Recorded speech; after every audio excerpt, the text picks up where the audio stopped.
நீங்க தனியா இருக்கீங்கன்னு தெரியும். ஆனா உங்க வீட்டு பெட்ரூம் ஜன்னல் வழியா நேத்து ராத்திரி ஒரு நிழல் போறத பார்த்தேன். ஜாக்கிரதையா இருங்க. குமார் சொல்லும்போது அவனோட கண்கள்ல தெரிஞ்சது அக்கறையா அல்லது ஆசையா? ஆலியாவுக்கு அது புரியவே இல்லை. ஆனா அன்னைக்கு ராத்திரி ஆலியாவோட தலையணைக்கு அடியில ஒரு மர்மமான கடிதம் இருந்துச்சு. உன் ஒவ்வொரு அசைவையும் நான் கவனித்துக் கொண்டிருக்கிறேன். இந்த எழுத்து அதுல எழுதி இருந்துச்சு. இதுக்கப்புறம் கதை ரொம்ப இன்ட்ரெஸ்டிங்கா இருக்கும். கதையை ஸ்கிப் பண்ணாம முழுசா கேளுங்க. இந்த கதை உங்களுக்கு பிடிச்சிருந்தா நம்ம சேனலை சப்ஸ்கிரைப் பண்ண மறந்துடாதீங்க. வாங்க இப்ப கதைக்குள்ள போகலாம். ஆலியா வெறும் போலீஸ் அதிகாரி மட்டுமல்லாம சட்டத்தின் முன்னாடி சமரசம் செய்து கொள்ளாத ஒரு நேர்மையான பெண்மணி. அவங்களோட திறமைக்காகவே அவங்களுக்கு ஒரு புதிய நகரத்தோட பொறுப்பு வழங்கப்பட்டது. ஆனா அந்த பதவி உயர்வு ஒரு விலையோட தான் வந்துச்சு. அவரது கணவர் தீபக் ஒரு பெரிய தொழிலதிபருங்கிறதுனால தனது தொழிலை விட்டுட்டு ஆலியாவோட வர அவருக்கு சாத்தியம் இல்லை. நீ வேலையை விட்டுட்டு குடும்பத்தை கவனி அப்படின்னு மாமியார் தரப்புல அழுத்தம் கொடுக்கப்பட்டாலும் அவங்க போலீஸ் வேலை மேல உள்ள அதீத காதலால அந்த பிரிவை அவங்க ஏத்துக்கிட்டாங்க. நகரத்தோட ஒதுக்குப்புறமான பகுதியில இவங்க ஒரு வாடகை வீட்டையும் பார்த்தாங்க. ஆலியாவுக்கு அமைதியை தரும் அப்படின்னு அவங்க நினைச்சாலும் பகல் முழுவதும் குற்றவாளிகளையும் புகார்களையும் கையாண்டுட்டு இரவு வீட்டுக்கு திரும்பும் போது அந்த 4 சுவர்களுக்குள்ள கைத்துப்பாக்கிய கலட்டி வச்சுட்டு ஒரு சாதாரண பெண்ணா சமையல் அறைக்கு செல்லும் போது அவங்க யாருக்காகவும் காத்திருக்காத அந்த வெறுமை அவங்கள ரொம்ப வாட்டுனுச்சு. திருமணமாகி 3 ஆண்டுகளாகியும் ஒரு மழலை சத்தம் கேட்காதது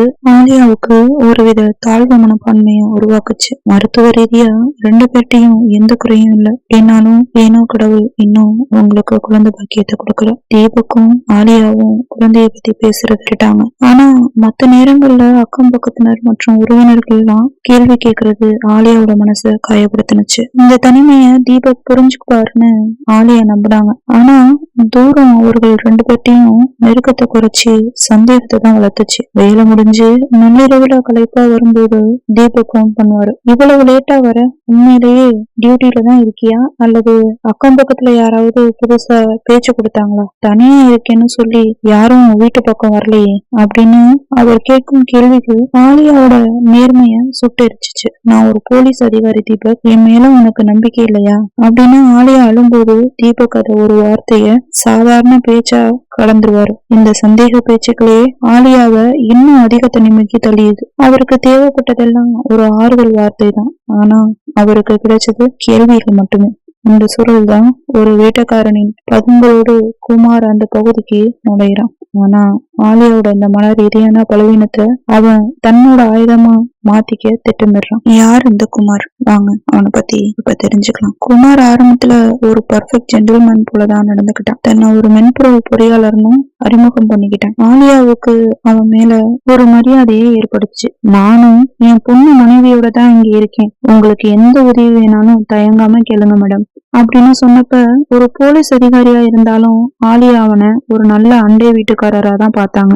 ஆலியா ராத்திரி டியூட்டி முடிச்சுட்டு வரும்போதெல்லாம் மிகவும் களைப்பா இருக்கிறத குமார் கவனிக்க தவறல. மேடம், நீங்க நாட்டுக்காக இவ்வளவு உழைக்கிறீங்க. இன்னைக்கு எங்க வீட்டு ஸ்பெஷல் சமையல். நீங்க சமைக்க வேணாம், இதோ சூடா சாப்பிடுங்க என்று தினமும் ஒரு பாத்திரத்தோட அவன் ஆலியாவோட வாசல்ல வந்து நிற்பான். அந்த உணவை சாப்பிடும் போது தன் கணவன் தராத அந்த சிறு அக்கறைய அந்த அண்ணியின் காட்டுறானோ என்று ஆலியா ஒரு நிமிஷம் நிகழ்ந்து போனார். அந்த நிகழ்ச்சி தான் குமார் விரிச்ச வலையோட முதல் புள்ளி. நாட்கள் செல்ல செல்ல குமாரோட மரியாதைக்கு பின்னால் உயர்ந்திருந்த அந்த மிருகம் மெல்ல மெல்ல தலை தூக்கியது. ஆனா தன் முன்னே அமர்ந்து சாப்பிடும் போது குமார் அவளோட பேசுறது போல பாசாங்க செய்வான். ஆனா அவனோட கண்கள் ஆலியாவோட முகத்தை பார்க்கிறத விட அவளோட சீருடையின் இறுக்கத்தையும் உடல் அமைப்பையும் ஒருவித வக்கிரமான பார்வையில அளவெடுக்கும்.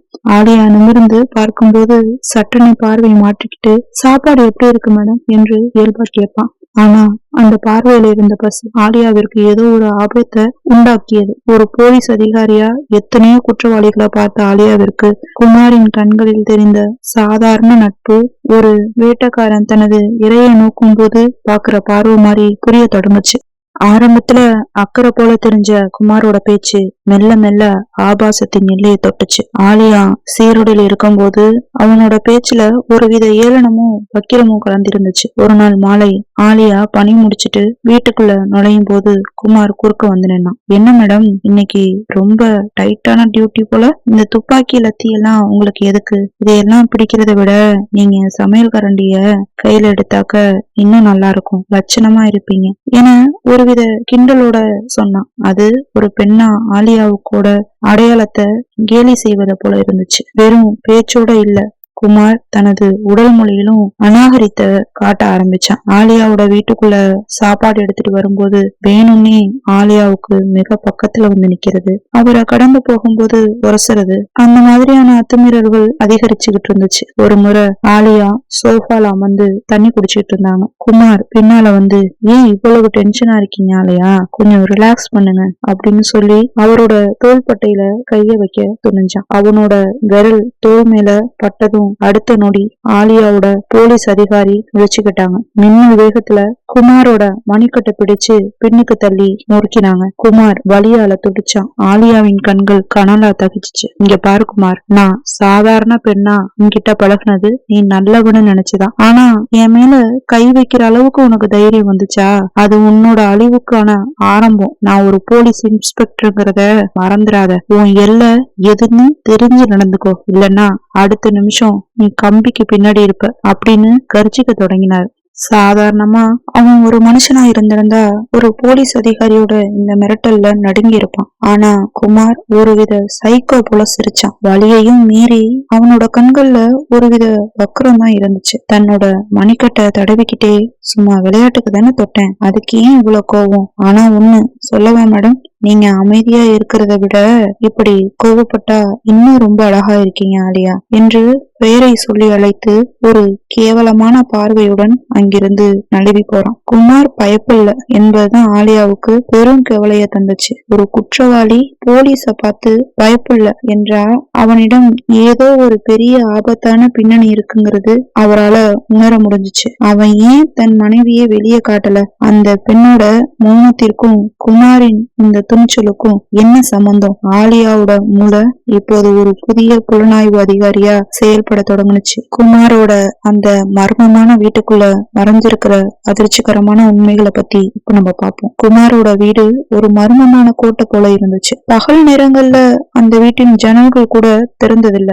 ஆலியா தன்னோட வீட்டு ஜன்னல் வழியா பலமுறை கவனிச்சப்போ பக்கத்து வீட்டுல ஒரு உருவம் எப்போதும் தலை முதல் கால் வர முக்காடு அணிஞ்சபடி அசையாம அமர்ந்திருக்கிறத ஒரு சிலையாய் கண்டாங்க. என் மனைவிக்கு வெளியுலகம் பிடிக்காது, அவளுக்கு கூச்சம் அதிகம் அப்படின்னு குமார் சொன்ன காரணங்கள் ஆலியாவுக்கு இப்போது பொய்யா தோன்றுச்சு. அந்த வீட்டின் அமைதி ஒரு இடுகாட்டின் அமைதி போல ஆலியாவை பயன்படுத்துச்சு. ஒரு நாள் மாலை ஆலியா தன்னோட வீட்டு வாசல்ல நின்னுகிட்டு இருந்தப்போ குமாரோட 7 வயது மகள் நிலா தலை தெறிக்க ஓடி வந்தா. அவளோட கண்கள் கலங்கி முகம் பயத்துல வெளுத்து போயிருந்துச்சு. ஓடி வந்து ஆலியாவோட கால்களை கட்டி பிடிச்சுக்கிட்டா அந்த சிறுமி. ஆன்டி ஆன்டி ப்ளீஸ் காப்பாத்துங்க, அந்த ரூம்ல இருக்கிற அக்காவை அப்பா அடிக்கிறாரு, அவங்க அழுதுகிட்டே இருக்காங்க, அவங்கள காப்பாத்துங்க ஆன்டி அப்படின்னு கதற ஆரம்பிச்சா. அக்காங்கிறது யாரு? குமார் அவளை தனது மனைவின்னு நீட்டா அறிமுகப்படுத்தினா. ஆலியா ஏதோ கேட்க தொடங்கும் முன்பே குமார் ஆவேசமா ஓடி வந்தான். சிறுமியின் கைய முரட்டுத்தனமா பிடிச்சு இழுத்தவன், இவளுக்கு கொஞ்சம் அறிவு கம்மி மேடம், எதையாவது உளறிக்கிட்டே இருப்பா, நீங்க கண்டுக்காதீங்க அப்படின்னு சொல்லிட்டு அவளை தூக்கிக்கிட்டு உள்ள போயிட்டான். அதுக்கப்புறம் கதவை படாருன்னு சாத்திட்டான். அன்னைக்கு ராத்திரி ஆலியாவுக்கு தூக்கமே வரல. அந்த சிறுமி கண்கள்ல தெரிஞ்ச மரண பயம் அவங்கள தூங்க விடவே இல்லை. நள்ளிரவு 1 மணி அளவுல குமார் தன்னோட பைக்கை எடுத்துக்கிட்டு அவசரமா வெளியே போறத ஆலியா கவனிக்கிறாங்க. இதுதான் சரியான சமயம் அப்படின்னு முடிவு செஞ்ச ஆலியா தனது சர்வீஸ் ரிவால்வரை எடுத்துக்கிட்டு இருட்டுல மறைஞ்சு குமாரோட வீட்டு பக்கம் போறாங்க. அதிர்ஷ்டவசமா ஒரு ஜன்னல் லேசா திறந்திருந்துச்சு. அதன் வழியா துணிச்சலோட உள்ள குதிச்சாங்க. வீட்டின் உள்ளே ஒரு வித அழுகிய வாடையும் மருந்து நெடியும் ஏறினுச்சு. வீட்டின் கடைசி அறையிலிருந்து ஒரு மெல்ல முனகல் சத்தமும் கேட்டுச்சு. ஆலியா மெல்ல அந்த அறையோட கதவை திறந்தாங்க. அங்க அவர் பார்த்த காட்சி ஒரு போலீஸ் அதிகாரியான அவரையே நிலை தடுமாற வச்சுச்சு. அந்த ரூம்ல ஒரு பெண் கை கால்கள் இரும்பு சங்கிலியால கட்டப்பட்ட நிலையில தரையில கிடந்தா. அவ போட்டுட்டு இருந்த ட்ரெஸ் எல்லாமே கிழிஞ்சி உடல் முழுவதும் காயங்களின் தழும்புகள் இருந்துச்சு. எந்நேரமும் முக்காடு அணிஞ்சிட்டு இருந்த அந்த உருவம் உண்மையில குமாரோட மனைவியிலே இல்ல. அவன் எங்கிருந்தோ கடத்தி வந்து சித்திரவதை செய்யும் ஒரு பெண் ஆலியா. அவளது வாயில் ஒட்டப்பட்டிருந்த துணியை மெல்ல அகற்றினாங்க. அந்த பெண் கண்களில் நீரோடு, அவன் ஒரு மிருகம், என்னைய காப்பாத்துங்க, அவன் தன் நிஜ மனைவியை கொன்னுட்டான், என்னையும் கொன்னுடுவான் என்று விம்மி அழ ஆரம்பித்தார். குமார் ஒரு சாதாரண மனிதன் அல்ல, அவன் ஒரு தொடர் குற்றவாளி என்பதையும் அந்த வீடு ஒரு சித்திரவதை கூடம் என்கிறதையும் ஆலியா உறுதிப்படுத்திக்கிட்டாங்க.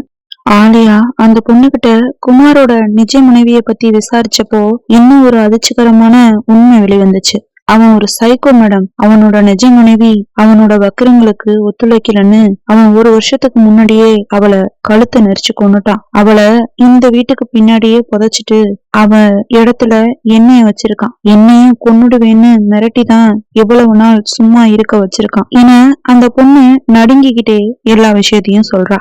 குமாரோட 7 வயசு மக ஏன் எப்போதும் பயத்துல இருக்காங்கிறது இப்பதான் ஆலியாவிற்கு கொஞ்சம் கொஞ்சமா புரிய ஆரம்பிக்குது. தன் தாய் கொல்லப்பட்டதையும் இன்னொரு பெண் சித்திரவதை செய்யப்படுவதையும் அந்த பிஞ்சு கண்கள் பார்த்திருக்கு. குமார் ஒரு சாதாரண குற்றவாளி மட்டும் இல்ல, அவன் ஒரு ஆபத்தான மனநோயாளிங்கிறத ஆலியா உறுதிப்படுத்திக்கிறாங்க. அவனை வெறும் கைது மட்டும் இல்ல, அவன் செஞ்ச அனைத்து அக்கிரமங்களையும் அவனது வாயாலேயே ஒத்துக்க வைக்கணும்னு அவங்க நினைச்சாங்க. தன் கையில இருந்த துப்பாக்கிய ஒரு முறை சரி பார்த்துக்கிட்ட ஆலியா அவங்களோட கண்கள்ல ஒரு குற்றவாளிய வேட்டையாடும் வேங்கியோட ஒரு வேகம் தெரிஞ்சிச்சு. அடுத்ததா ஆலியா என்ன பண்ணாங்கங்கிறத தொடர்ந்து பார்க்கலாம் வாங்க. ஆலியா அந்த பொண்ணோட சங்கிலி எல்லாம் அவுத்துக்கிட்டு இருந்தப்போ அந்த ரூமோட வாசல்ல ஒரு நிழல் உருவம் தெரிஞ்சிச்சு. குமார் ஆலியாவை பின்தொடர்ந்து வீட்டுக்குள்ளேயே வந்திருக்கான். அவனோட முகத்துல போதையும் ஆத்திரமும் விகாரமா மாறி இருந்துச்சு. கையில ஒரு நீளமான கத்திய வச்சிருந்த அவன், உன்னைய முதலையே முடிச்சிருக்கணும் ஆலையா, உன் மேல இருந்த ஆசையால தான் நீ வீட்டுக்குள்ளேயே வந்தும் இவ்வளவு நேரம் உன்னைய உயிரோட விட்டேன் அப்படின்னு கர்ஜித்தபடி ஆலையாவோட கழுத்தை குறிவாச்சு பாஞ்சான். குமார் ஒரு சைக்கோவை போல கத்தியோட பாஞ்சாலும் ஆலியா ஒரு பயிற்சி பெற்ற அதிகாரி. குமார் கத்திய வீசிய அடுத்த நொடி ஆலியா லாவகமா பக்கவாட்டுல சாஞ்சு தப்பிச்சிட்டாங்க. அவன் அடுத்த முறை தாக்குறதுக்கு முன்னாடியே குமாரோட மணிக்கட்டை பிடிச்சு ஒரு திருப்புனதுல அவங்களோட பலமான பிடியில குமாரோட மணிக்கட்டு எலும்பு உடையும் சுத்தம் கேட்டுச்சு. வலியால அவன் கத்தியை கீழே போட்டான். ஆலியா அவனோட சட்டைய பிடிச்சு சோத்துல மோத செஞ்சாங்க. உன் வைக்கிற புத்தி ஒரு போலீஸ்காரிக்கிட்டேயே பழிக்கும்னு நினைக்கிறியா அப்படின்னு கேட்டபடியே அவன் வயித்துல ஒரு பலமான மிதியை இறக்குனாங்க. குமார் நில குலைஞ்சு தரையில விழுந்தான். குமார் தரையில விழுந்த அந்த நொடி வீட்டின் கதவுகள் உடைக்கப்படும் சத்தம் கேட்டுச்சு. ஆலியா வீட்டிற்கு நுழைக்கிறதுக்கு முன்பே தனது சக அதிகாரிகளுக்கு ரகசிய சிக்னல் அனுப்பியிருக்காங்க. இன்ஸ்பெக்டர் ஆலியாவின் தலைமையிலான போலீஸ் பட வீட்டை சூழ்ந்துச்சு. துப்பாக்கி முனையில குமார் நில குலைஞ்சு நின்னான். அறையில சங்கிலியால பிணைக்கப்பட்டிருந்த பொண்ணு மீட்கப்பட்டாங்க. குமார் செய்த கொலைகள், கடத்தல் மற்றும் சித்திரவதைகள் அனைத்துக்கும் ஆதாரங்களோட கையும் களவுமா நிரூபிக்கப்பட்டுச்சு. என்ன விட்டுருங்க மேடம், நான் தெரியாம பண்ணிட்டேன் அப்படின்னு குமார் ஆலியாவோட கால்ல விழுந்து கெஞ்சினான். ஆனா ஆலியா அவனோட முகத்துல ஒரு காரமான பார்வைய வீசி விட்டுட்டு, சட்டத்துக்கு முன்னாடி உனக்கு மன்னிப்பே கிடையாது அப்படின்னு அவனை விலங்கு மாட்டி அரெஸ்ட் பண்ண உத்தரவிட்டாங்க. அந்த நரகத்திலிருந்து மீட்கப்பட்ட பொண்ணுக்கு முதலுதவியும் அளிக்கப்பட்டுச்சு. குமாரின் மகள் நிலா பயத்துல நடுங்கிட்டு இருக்கிறத பார்த்து ஆலியா அவளை வாரி அணைச்சுக்கிட்டாங்க. இனி உனக்கு எந்த பயமும் இல்ல நிலா, நான் இருக்கேன் அப்படின்னு அவர் கொடுத்த அந்த வாக்குறுதி அந்த சிறுமியின் வாழ்க்கையில ஒரு புதிய நம்பிக்கையை விதைச்சிச்சு. குமார் போல ஒரு ஆபத்தான குற்றவாளிய சட்டத்தின் முன் நிறுத்திய திருப்தியோட ஆலியா தனது கம்பீரமான நடையோட அந்த வீட்டை விட்டு வெளியேறினாங்க. அவங்களோட சீரோட இப்போ இன்னும் அதிக வெளிச்சத்தோட நின்னுச்சு. குமார் சிறைக்கு போனதுக்கு அப்புறம் நிலாவை பாதுகாப்பு இல்லத்துல அனுப்ப ஆலியாவுக்கு மனசு இல்ல. இத பத்தி அவங்க தன்னோட கணவர் தீபக் கிட்ட பேசினாங்க. ஆரம்பத்துல சந்தேகங்களாலும் கருத்து வேறுபாடுகளாலும் விலகி இருந்த தீபக் குமாரோட உண்மை முகத்தையும் ஆலியாவோட துணிச்சலையும் பார்த்து தன்னோட தப்ப உணர்ந்தாரு. நமக்கு குழந்தை இல்லைன்னு எவ்வளவு நாள் வருத்தப்பட்டோம் இல்லையா தீபக்? இந்த சிறுமிக்கு இப்போ ஒரு அம்மாவும் அப்பாவும் தேவை. நாம ஏன் நிலாவை தத்தெடுத்துக்க கூடாது அப்படின்னு ஆலியா கேட்கும் போது தீபக் கண் கலங்கி சம்மதிச்சாரு. சட்டப்பூர்வமா அனைத்து நடைமுறைகளையும் முடிச்சிட்டு நிலாவை தங்களோட மகளா அந்த வீட்டுக்கு அழைச்சிட்டு விட்டுட்டு போனாங்க. பல வருஷங்கள் ஆயும் நிசப்தமா இருந்த அந்த வீட்டோட நிலைமை இப்ப நிலாவோட சிரிப்பொலி கேட்க தொடங்கினதுல இருந்து ரொம்ப மகிழ்ச்சியா மாற ஆரம்பிச்சிச்சு. ஆலியாவோட அன்பும் தீபக்கோட அரவணைப்புலையும் நிலாவோட மனக்காயங்களும் மெல்ல மெல்ல மாற ஆரம்பிச்சிச்சு. ஆலியாவை பார்த்தா பயந்து ஓடி அந்த சிறுமி அவங்க காலை கட்டி பிடிச்சது இன்னமும் அந்த சிறுமியோட மனசுல இருக்கு. அம்மா அப்படிங்கிற சொல்ல அந்த ஆலியா கேட்க இப்போ ரொம்ப மகிழ்ச்சியா இருந்தாங்க. நிலா அந்த வீட்டுக்கு வந்ததுக்கு அப்புறம் சில மாதங்கள்லயே ஆலியாவோட வாழ்க்கையிலயும் இன்னொரு அதிசயம் நிகழ்ந்துச்சு. பல ஆண்டுகளாகியும் அம்மாங்கிற ஸ்தானத்தை அடைய முடியலன்னு ஏங்குன அவங்களுக்கு தாய்மை வரம் கிடைக்க போகுது. ஆலியா கர்ப்பமானாங்க. அநீதிக்கு எதிரா போராடி ஒரு அனாதைக்கு வாழ்க்கை கொடுத்த அந்த பெண்ணோட வாழ்க்கையில இயற்கை கொடுத்த மாபெரும் பரிசா இது அமைஞ்சிச்சு. தீபக் இப்போ ஆலியாவை ஒரு தேவதை போல பாத்துக்கிட்டாரு. சந்தேகம் இருந்த இடத்துல இப்போ அசைக்க முடியாத நம்பிக்கையும் வந்துச்சு. இதோட இந்த கதை முடியுது. உங்களுக்கு இந்த கதை பிடிச்சிருந்தா நம்ம சேனலை லைக் பண்ணுங்க, ஷேர் பண்ணுங்க, சப்ஸ்கிரைப் பண்ணுங்க.